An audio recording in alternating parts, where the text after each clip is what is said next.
une vidéo pour s'entraîner à tracer diagramme circulaire, diagramme en bâton et histogramme.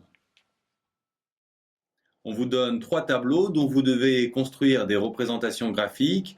Le premier étudie un caractère qui est des rendez-vous, le deuxième des groupes sanguins et le troisième des poids. On vous demande pour le caractère qualitatif de proposer un diagramme circulaire et pour les deux autres, à chaque fois de proposer une nouvelle représentation graphique que vous devrez en plus nommer. Le caractère qualitatif, c'est celui dont les valeurs ne sont pas des nombres.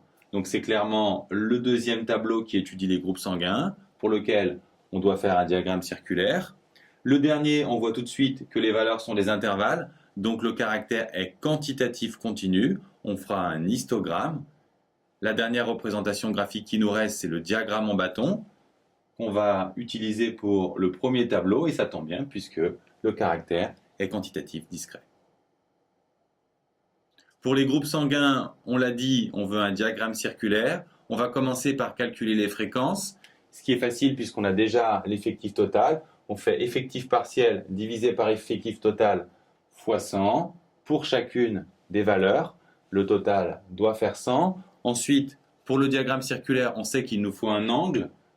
Et je vous rappelle que 100%, c'est 360 degrés, donc il faut multiplier par 3,6 pour passer des pourcentages aux angles, et on le fait pour chacune des valeurs.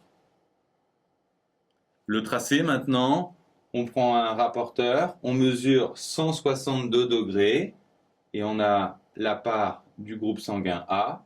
Ensuite, on mesure 32 degrés et on a le groupe B.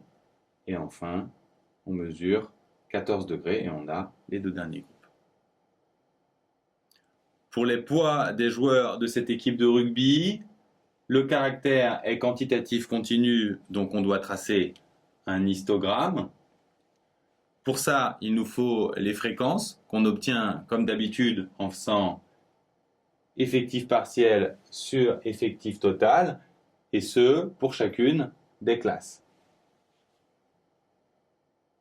Si vous sommez les pourcentages, vous remarquerez qu'on trouve 99,9 et pas 100 à cause des arrondis, mais c'est juste. Enfin, pour le tracé, on met bien sûr les fréquences en ordonnée et en abscisse les poids. Et pour chacune des classes, on trace un rectangle correspondant au pourcentage. Pour ce caractère quantitatif discret, on va tracer un diagramme en bâton. Pour ça, il nous faut les fréquences qu'on obtient toujours comme d'habitude. Effectif partiel sur effectif total fois 100. On vérifie que le total des pourcentages fait environ 100. Ensuite, le diagramme, on met les fréquences en ordonnée. En abscisse, les nombres de rendez-vous.